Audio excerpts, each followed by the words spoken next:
Welkom by die Ligpunt Kerk podcast.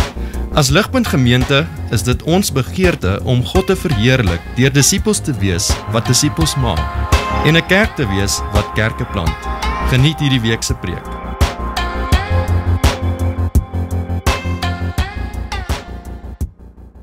Vriende, as daar nou as daar een woord is wat ek weet almal van ons, as ek daai een woord gaan sê, gaan dit almal van ons nou verkeerd opvryf, dan is dit die woord Eskom. Nee. Eskom staan natuurlik vir the Electricity Supply Commission. Moenie my vra hoekom hulle naam met 'n K skryf nie. Hulle kan nie eens hulle naam reg spel nie. Maar nietemin, Eskom is daar om vir ons elektrisiteit te verskaf. Eskom bestaan om daar waar dit donker is vir ons te help om lig te hê, daar waar dit koud is vir ons te help dat daar kan hitte wees. Eskom is daar en skenk vir ons hierdie krag sodat ons lewens kan floreer. En so wanneer Eskom dan kom en nie hulle bestaansrede vervul nie, wanneer Eskom nie hulle roeping vervul nie, dan suffer almal van ons daaronder. En ek weet nie van julle nie, maar nou voel vir my soos nou is nie die tyd vir load shedding nie. Soos in ons lewe in daai tyd, in die laaste eeu, seker die grootste krisis van die laaste eeu, dis waar ons onsself nou bevind, in die hartjie van die winter. Nou is dit nie die tyd vir Eskom om die bal te drop en nie hulle werk te doen nie. En ek begin daar, vriende, want ek dink daar's 'n geestelike ekwivalent van wat ten minste wat Eskom behoort te wees, en dit is die kerk. Jesus kom, Johannes 8 vers 12, en Jesus sê in Johannes 8 vers 12, ek wat Jesus is die lig vir die wêreld. Met ander woorde, ek is die een in wie God se lewenskrag in 'n donker en 'n dooie wêreld inkom. Ek is die een wat mense help sodat hulle werklik kan realiteit sien vir wat dit is, sodat hulle lewens kan floreer. En daai einste Jesus gaan dan, Matteus 5 vers 14, en Jesus roep dan ons, sy disippels, die kerk, en Jesus sê vir ons, julle is die lig vir die wêreld. Matteus 5 vers 16, so laat julle lig skyn voor ander, sodat hulle julle goeie werke sal sien en julle hemelse Vader sal verheerlik. Inderdaad, dit is hoekom ons naam van ons gemeente, van ons kerk, ons naam is Ligpunt. Want hierdie is ons begeerte, hierdie was nog altyd ons begeerte, is dat ons wil Christene wees en ons wil 'n kerk wees wat ons bestaansrede vervul, wat ons roeping laat realiseer in die lewe. Ons wil 'n ligpunt wees in ons stad en in hierdie wêreld. Maar ek dink weer eens terug by COVID, ek dink dit is een van die grootste dinge wat gebeur het in hierdie tyd. Wat COVID gedoen het, is COVID het ons geruk en COVID het ons rondgegooi en het ons gerattel fisies, baie van ons emosioneel gevang. Maar ek dink ook dit het ons geestelik as die kerk geaffekteer. En so ek dink, en Johan het dit vroeër genoem, een van die dinge in hierdie COVID tyd is dat ons bevind onsself nou in 'n wêreld waar ek dink die kerk universeel, en ek dink dit is ook waar van ons hier by Ligpunt, is dat ons is so gerattel deur COVID dat dit ons half binne toekykend gemaak. Nou daar's 'n mate waarin dit verstaanbaar is. Daar's 'n mate wanneer ook al daar 'n krisis is, moet mense in 'n mate begin deur te konsolideer en so binne toe kyk vir 'n seisoen is fyn en reg. Maar vriende, ons is nou al vir 'n jaar en 'n half aan die gang met hierdie storie. En nou is nie die tyd vir ons as die kerk om bloot net binne toe te kyk, heeltyd na onsself, individueel, heeltyd na onsself as die gemeente nie. Vriende, ek weet nie of julle ooit so dink nie, ons lewe eintlik as Christene nou in die beste tyd wat ons moontlik in kon lewe. Ons lewe in 'n wêreld wat nou so angstig is. 'n Wêreld wat so onseker is, so alleen is, so hulpeloos is. Ons lewe in 'n wêreld wat nou dink ek meer as nog ten minste vir die laaste eeu of ten minste vir 'n baie lang tyd die groot vraag oor die lewe vra, die vraag oor wel wie is God en is daar 'n God en wat is die betekenis van die lewe? Ons lewe in 'n wêreld wat nou daardie vraag vra, vriende, en so nou is nie die tyd vir die kerk om spreekwoordelik geestelike load shedding te hê nie. Nou is die tyd vir ons om 'n ligpunt te wees in ons stad, in ons wêreld, onder ons vriende, tussen ons bure, by ons families, by ons werkskollegas. Dis nou tyd vir dit, vir ons om 'n punt te wees. En vir daai rede wil ons graag om ons almal en my eie hart daarvoor aan te spoor, juis in 'n tyd soos nou, om ons roeping te realiseer, wil ons saam graag kyk na die boek van Jona. Julle sien die boek Jona is, soos die naam sê, geskryf en dit vertel ons die storie van hierdie profeet Jona, maar dit is eintlik 'n storie wat daar is vir God se mense en oorspronklik vir Israel. En want dit is Israel se groter storie gewees. So Genesis hoofstuk 12 kom God in 'n donker, in 'n duister wêreld en God is die een wat inisiatief neem, en hy reik uit na 'n man met die naam van Abraham en God sê vir Abraham, ek gaan in 'n verhouding met jou woon en wandel. En Abraham, ek gaan vir jou en vir jou nageslag seën, maar hierdie is die rede, Genesis 12 vers 3.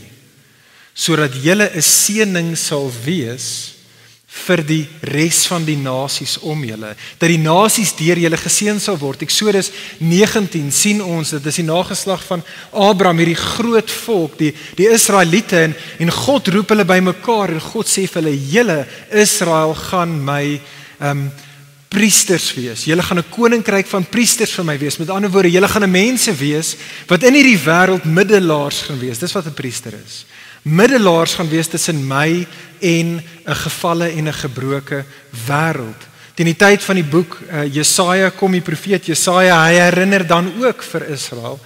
En die profeet Jesaja sê vir Israel, Israel, God het julle juis opgerig sodat julle 'n lig vir die wêreld sal wees.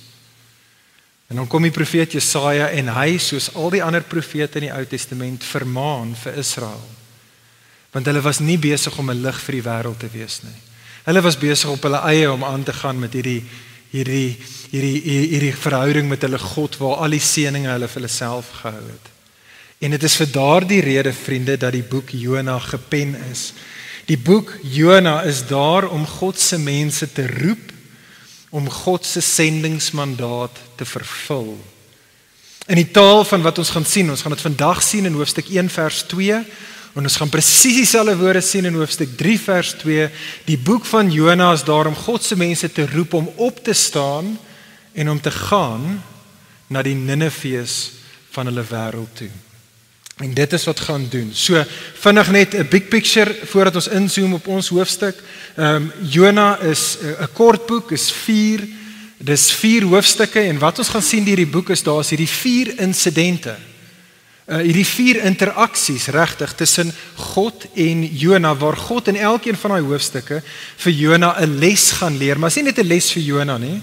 Dis ook 'n les natuurlik vir Israel, dis 'n les vir ons wat God via Jona vir ons wil leer, om ons te motiveer en om ons te mobiliseer om die sendingsmandaat te vervul. En so vandag kyk ons na Jona hoofstuk 1.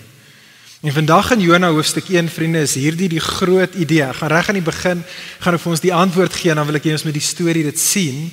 Maar vandag is die groot les wat ons gaan sien, wat God gaan leer, is die volgende. Naamlik, dat hy, die Here, is die enigste ware God, wat verhewe is bo alles en bo almal. Vriende, hierdie is die eerste rede dan, hoekom ons moet opstaan en gaan na die Ninevees van ons wêreld toe, want die God wie ons aanbid, hy is die enigste ware God, en hy is verhewe bo alles en almal. Kom ons sien dit in hierdie storie raak saam met my. Hou julle Bybels byderhand, moet jy dit nie mis nie, dit is 'n amazing story. Sien saam met my daarso in vers 1 tot 3, sien ons eerstens daarso 'n Jona se verontagsaming. So dadelik hierso begin hierdie boek om met die deur in die huis in te val. Lees saam met my daar vers 1 en 2. Now the word of the Lord came to Jonah, the son of Amittai, saying, Arise and go to Nineveh, that great city, and call out against it, for their evil has come up before me. Nou ons mag dit dalk mis so 'n bietjie, vriende, maar eintlik is hierdie begin van hierdie boek is eintlik verstommende woorde. Jy sien, dit is verstommend, want in die eerste plek, reg deur die Ou Testament sien ons dat daar is hierdie profete wat God oprig en God stuur hulle, maar God stuur hulle gewoonlik na sy eie mense toe. En dan ja, wanneer die profete na God se eie mense toe gaan, dan verwys hulle baie en hulle profeteer baie oor die ander nasies, maar wat ons hier het is die een plek In die hele Ou Testament waar 'n profeet opgerig word en gestuur word na die nasies toe. En so hier jy vir Jona en hy word gestuur na die nasies toe om aan hulle te gaan profeteer en om hulle te roep tot bekering. En 'n ander verstommende ding wat ons hierso het nog steeds daar aan die begin is om te sien na waarna toe Jona geroep word. Hy word nie sommer net geroep na put sonder water toe of een of ander local plekkie toe nie. Hy word gestuur na Ninive toe, die hoofstad van die groot wêreldmoondheid van daardie dag. Jy sien, Ninive was die hoofstad van Assirië gewees. En Assirië was op daardie stadium die baas van die plaas in die bekende wêreld gewees. Dit is die groot land wat geregeer het en wat alle ander plekke insluitende vir Israel op daardie stadium onderdruk het. En God sê vir Jona gaan na hulle toe en gaan roep hulle tot bekering. Gaan vertel hulle dat my oordeel is op pad. Maar die verdere verstommende ding hierso, vriende, vind ons daar in vers 3, nê? En dit is die manier dan wat hierdie profeet van God reageer. Wat doen hy? Wel, vers 3, but Jonah rose to flee to Tarshish. Jy sien, daai woordjie daar so rose, vers 3, is presies dieselfde woordjie as in vers 2, arise. Is presies dieselfde ding. En so wat jy hierso het is, dinge begin goed. Jona rose, hy staan op, maar dan gaan hy nie na Ninive toe nie. Wat hy doen is, hy draai 180 grade om, en so vinnig en so ver as wat hy kan, probeer hy wegvlug in die teenoorgestelde rigting, na Tarsis toe. En hy vlug dus van Ninive af, maar as hierdie teks vir ons 2 keer daar in vers 3, hy vlug eintlik van die aangesig van die Here af. En ons moet ons self afvra, maar hoekom? Hoekom wanneer God hom roep, verontagsaam hy die Here en vlug hy weg van Ninive en van die Here af?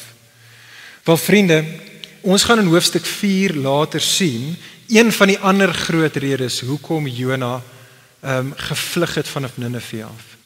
In hoofstuk 4 gaan dit duidelik wees dat Jona het Ninive, die Niniviete en Assirië gehaat. Hy het hulle gehaat. So hy wil nie gaan en vir hulle gaan preek van bekering nie, want hy wil nie hê hulle moet tot bekering kom nie. Hy wil hê hulle moet onder die oordeel van God bly en hulle verdiende loon kry. En so dit gaan ons in hoofstuk 4 sien, is die rede hoekom hy nie wil gaan nie. Maar ek dink hier in hoofstuk 1 is daar 'n ander rede wat die teks eintlik op fokus. 'n Ander rede hierso hoekom Jona probeer wegvlug van Ninive af.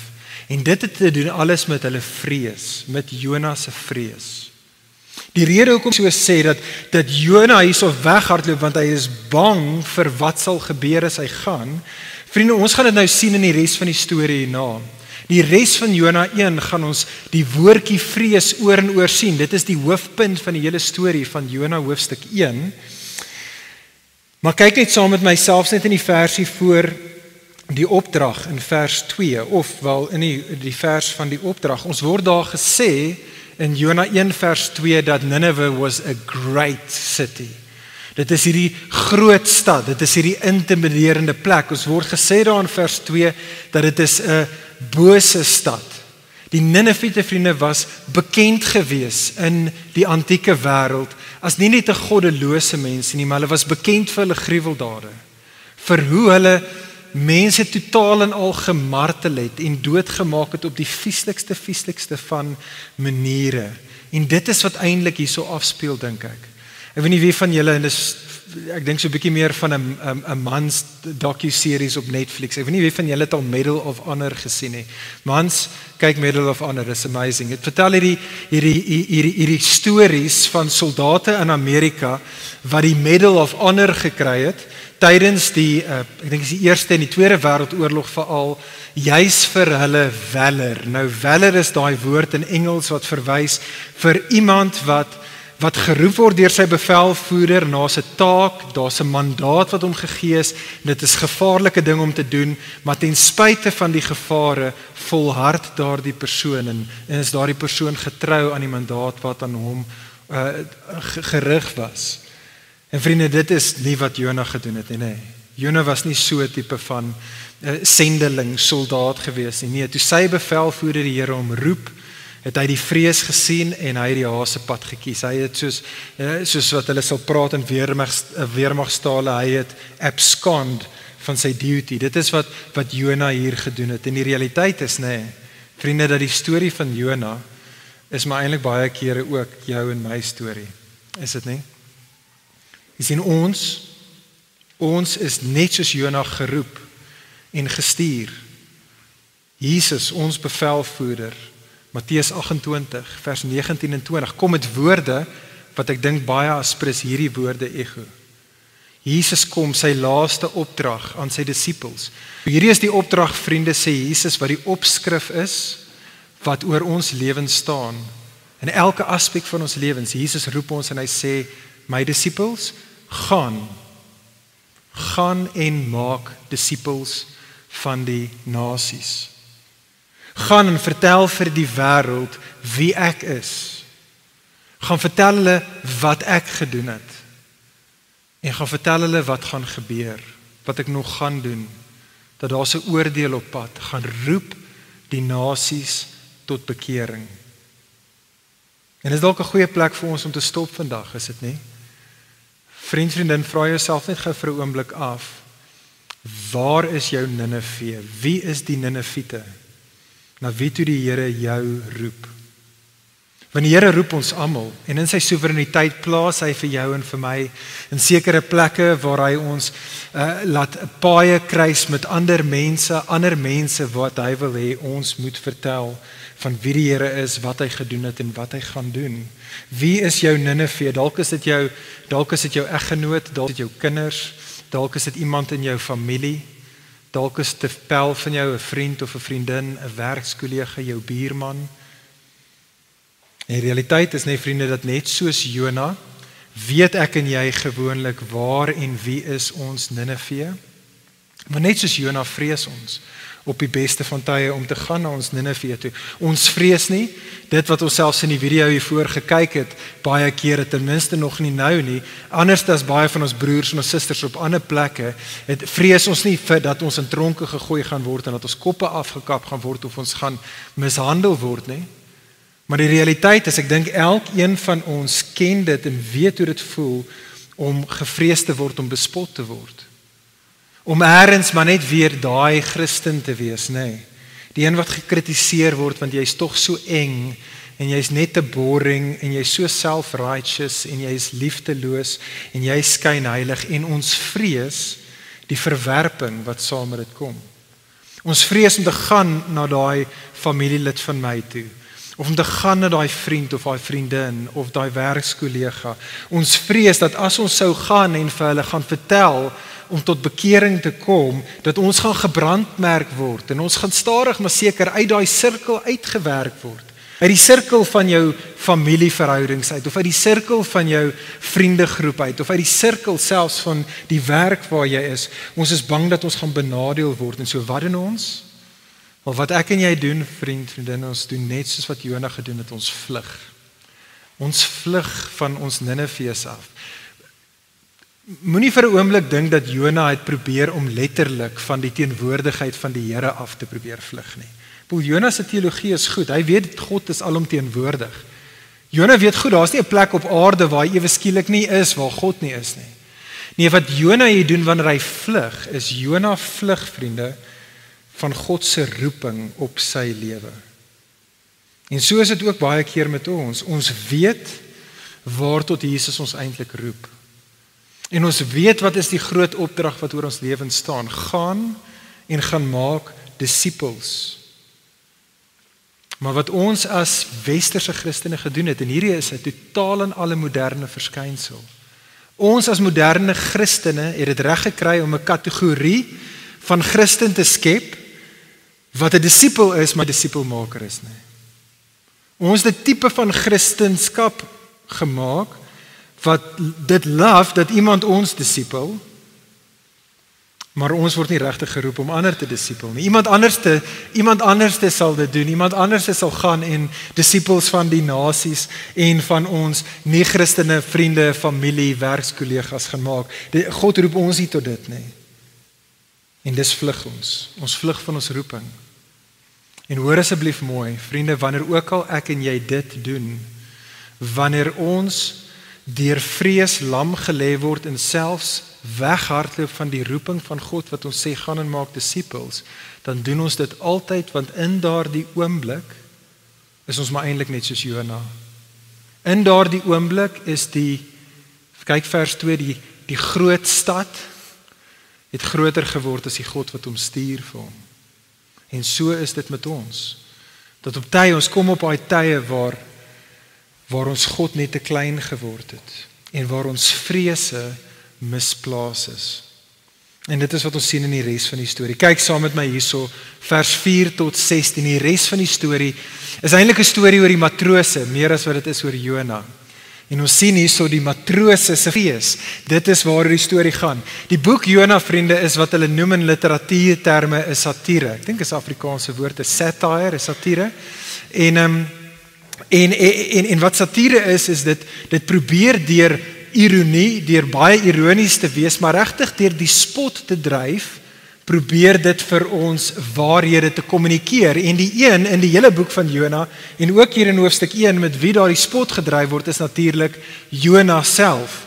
Hy is die een met wie gespot word, en wat ons het in Jona 1, die res van die storie, is Jona, hierdie kamekastige profeet van God, wat gekontrasteer word met die heidense matrose. Dit is wat ons in hierdie storie gaan sien. Dit is die matrose wat hier vir Jona en vir jou en vir my 'n kosbare les wil leer. En die hele storie, moet dit nie mis nie, draai om die matrose se vrees. Dit is die woord wat herhaal word reg deur die storie, en ons gaan sien hoe hierdie matrose se vrees, vanaf aanvanklik was hulle vrees op die verkeerde dinge gewees, en hoe hulle vrese gaan skuif tot hulle vrees op die regte plekke geplaas is. En so daar, vers 4 tot 6, die matrose se aanvanklike vrees. Ons word hier dadelik gekonfronteer met die grootheid van God.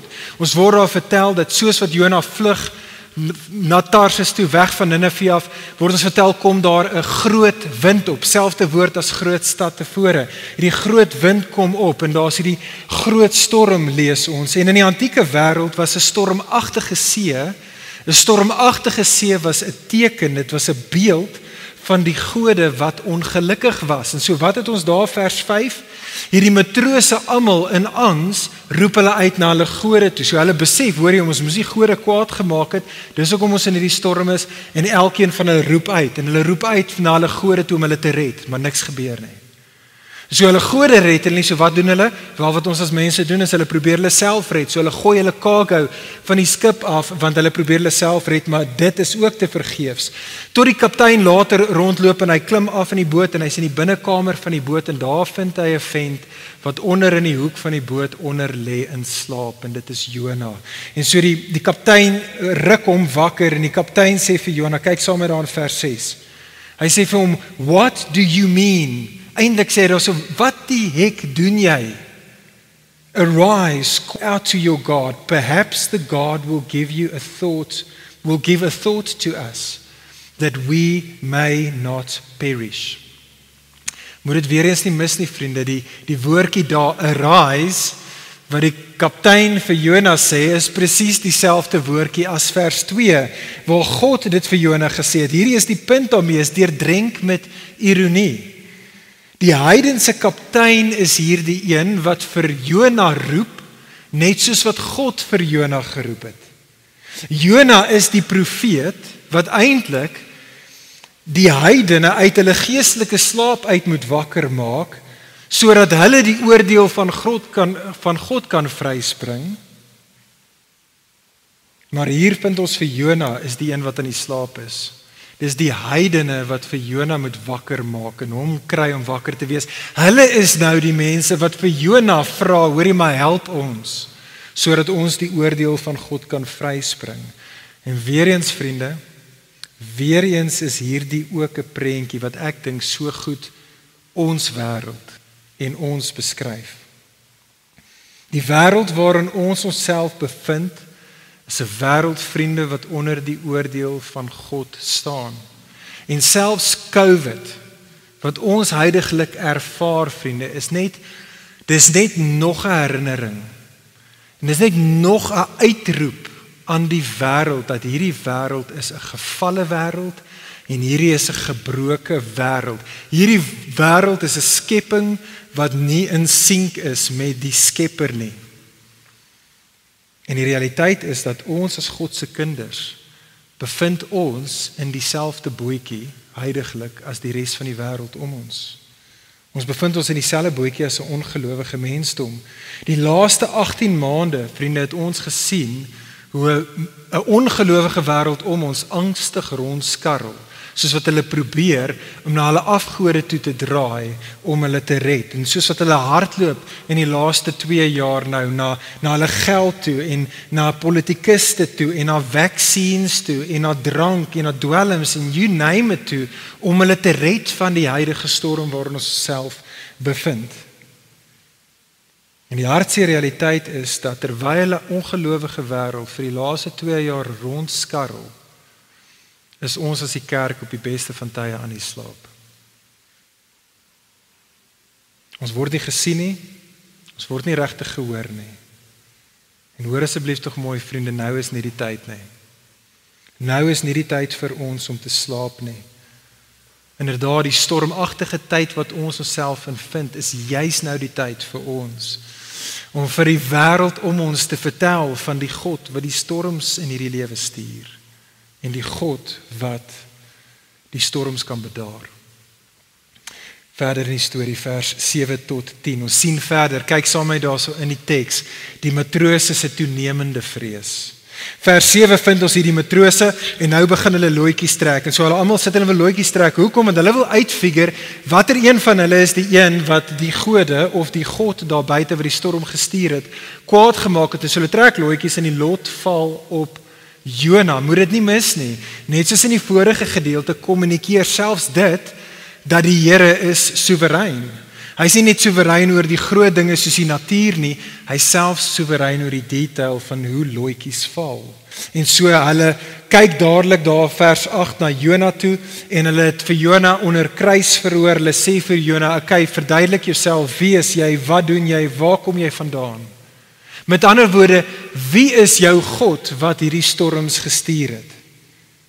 Kyk wat sê Jona vers 9, hy sê die volgende, hy antwoord en hy sê, I am a Hebrew, and I fear the Lord, the God of heaven, who made the sea and the dry land. Hier het ons die hoofpunt van die storie. Vers 9 is die hoofpunt van hoofstuk 1. Die Here, Jahwe, vriende, is die God van die hemel. So hy is die God oor alle gode. Hy is die verhewe God bo alles en almal. En weer eens is Jona se woorde hier super ironies. Dit is ironies, want Jona bely met sy monde dat die Here is die een wat verhef is oor alles en almal, maar hy wat Jona is verontagsaam die Here. Jona is die een wat sê, die Here is die een wat in beheer is oor die land en die see, en Jona probeer vlug oor land en see van hierdie God. Jona is die een hierso wat sê, ek vrees die Here, maar dit is super obvious vir almal dat hy vrees die Ninewiete meer as wat hy die Here vrees. En dit is juis Jona se selfweerspreking by die heidense matrose. Dis belaglik. Die heidense matrose wys dit uit en hulle vermaan vir Jona voor. Vers 10, hulle sê vir hom, wat dink jy doen jy? Besef jy nie hoe nutteloos, besef jy nie hoe gevaarlik dit is om van hierdie verhewe God te probeer hom te verontagsaam en hom te probeer vermy nie. Vriende, daar's 'n bekende gesegde en ek weet nie wie dit die eerste keer gesê het nie, maar ek is seker julle het dit al gehoor. Die gesegde sê dat the longest journey you will ever take is the 18 inches from your head to your heart. En dit is inderdaad waar van Jona, nee, is dit nie? Vers 9, Jona gee die regte Sondagskool antwoord. Hy sê, ek vrees die Here wat verhewe is bo alles en almal. Maar in vers 10 kan die heidene sien wat sy funksionele God is. En so is dit ook met ons. Wel ten minste met my, dis ten minste waar vir my. So baie kere, vriende, my teologie is heel okay. My teologie is goed. En met my mond bely ek baie kere dat die Here is almagtig. Hy is verhewe oor alles. Maar in my vrees en dus in my verontagsaming om te gaan na die Ninewes van my lewe toe, verklap ek dat my hart nie werklik rus in die grootheid van die God aan wie ek my lewe toevertrou nie. Julle sien wat ek doen, en ek dink dit is nie net ek nie, ek dink elkeen van ons doen dit. Wat ek doen in sulke tye, is wat ek nodig het in sulke tye, is ek het nodig om weer gekonfronteer te word. Ek het nodig om weer herinner te word aan die Here se magtige dade. En dit bring ons by die laaste gedeelte van die storie. Laaste gedeelte van die storie, vers 11 tot 16. Kyk saam met my daar, so ons sien die matrose se goddelike vrees. Sien hulle goddelike vrees. So die matrose hier besef dat hulle onder die Here se oordeel staan, en so kyk wat roep hulle uit, of wat vra hulle daarso vir Jonah, vers 11, hulle sê, what shall we do to you, so that the sea may quiet down for us? Nou pause daarso. Kyk weer na wat hulle daarso vir Jonah sê. Kan julle sien wat liseer hulle vraag? What shall we do to you, so that the sea may quiet down? Vriende, die matrose begryp iets, wat alle godsdienste en alle gelowe oor alle tye, insluitende Christendom in gemeen het, en wat almal as mense in hulle diepste wese verstaan. En dit is, dat ons almal begryp, dat onreg, dat die een wat onreg gepleeg het, behoort daarvoor gestraf te word. Ons besef dit. En wat ons besef, is dat wanneer daar vir daardie ongeregtigheid betaal word, werklik betaal word, sal die geregtigheid van die God of die gode bevredig word.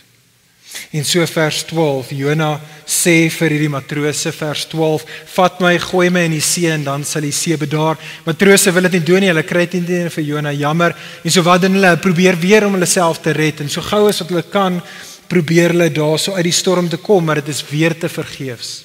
En so die gevolg is vers 14, die matrose roep dan uit tot die Here, en hulle sê vir die Here, hulle bid tot die Here, en hulle sê, O Lord, let us not perish for this man's life, and lay not on us innocent blood, for you, O Lord, have done as it pleased you. En dis gaan hulle, en hulle gooi vir Jonah oorboord, vers 15, en hulle sien vir Jonah daar in die waters insak, en die storm bedaar. En die klimaks van die storie van die gedeelte, vers 16, Then the men feared the Lord exceedingly, and they offered a sacrifice to the Lord, and they made their vows. Vriende, sien jy dit? Moet dit nie mis nie. Hier kom die storie, full circle. Die matrose wat aanvanklik die storm gevrees het, en die God gevrees het wat die storm moes gestuur het, en toe gehoor het van hierdie onbekende God, en hom toe meer gevrees het, hulle word nou gered deur die magtige dade van die einste God, en nou vrees hulle hom, en nou vrees hulle hom toenemend. Jy sien, hulle is gevul met 'n goddelike vrees, soos wat hulle besef wie die God is met wie hulle werklik te doen het. En weer eens, hier is die les. Hier is die les. Die matrose vrees die Here, soos wat Jonah die Here moes gevrees het. En die matrose gaan dan einde vers 16, en hulle bring vows. Hulle sê vir daardie Here, vir die Here, Here, ons sal doen wat ook al jy sê. Hulle maak hulle vows, soos wat Jonah in vers 2 moes gemaak het. En weer eens, die matrose is hier, vriende, 'n prentjie vir wat nodig is om met jou en met my te gebeur. Jy sien, soos wat ons in ons vrees lam gelê word om te gaan na ons Nineveh toe, het ons nodig om met die magtige verlossingsdade van die Here gekonfronteer te word. En die plek, vriende, waar ek en jy die duidelikste die Here se magtige verlossingsdade sien, is in die persoon van Jesus. Jy sien, Jesus is natuurlik, die beter Jonah. Ons vind in elkeen van die evangelies, ten minste Matteus, Markus en Lukas, sien ons en vind ons vir Jesus ook in 'n skei, ook tydens 'n storm, ook aan die slaap.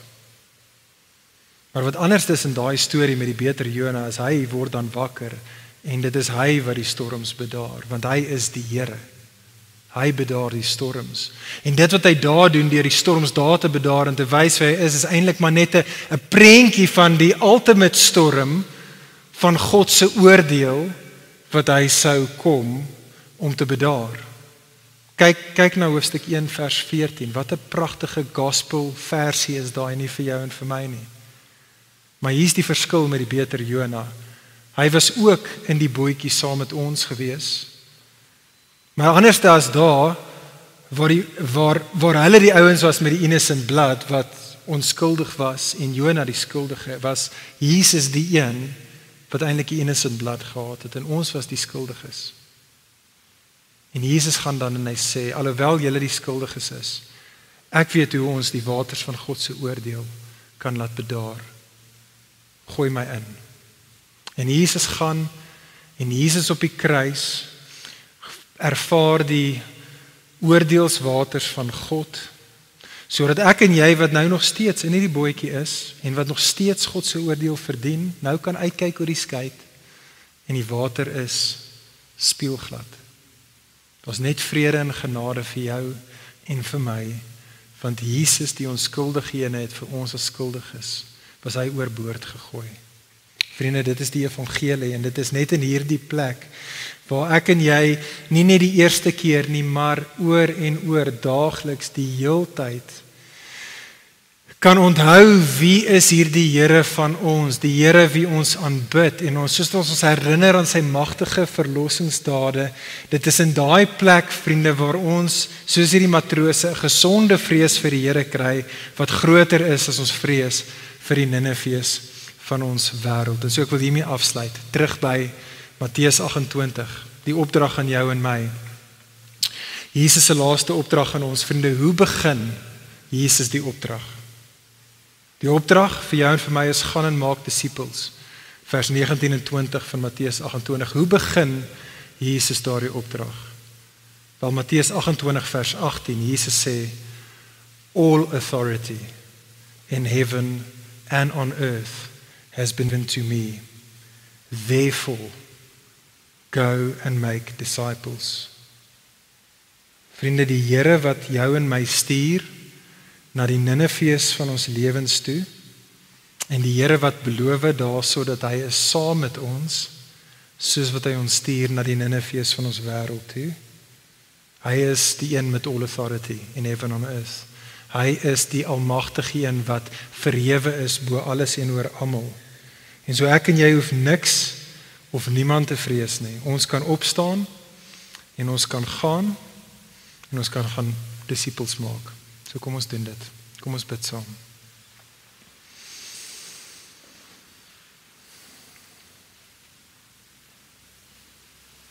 Ag Vader, ons is verstom dat U 'n God is wat in die Seun Jesus, die Here Jesus, die storms van U en die waters van U oordeel vir ons stil gemaak het. Jesus, ons is verstom dat U dit gedoen het. Behold our God seated on the throne. We adore you. En Vader, ek bid vir elkeen van ons, Here, dat U ons inderdaad sal laat opstaan en sal laat gaan, waar ook al U ons wil stuur. Here, help ons om dit te doen, nie met vrees vir die wêreld nie, maar met 'n goeie en 'n gesonde vrees vir U. Ag Here, help ons om hierdie tyd te gebruik, help ons om hierdie seisoen, selfs level 3 van lockdown te gebruik, Here, help ons om die geleenthede te sien. Here, kom en gebruik ons en stuur ons uit. Ons bid dit in die goeie naam. Amen. Vir meer inligting oor Ligpunt Kerk, besoek gerus ons webwerf op www.ligpunt.com of kontak ons gerus by info@ligpunt.com.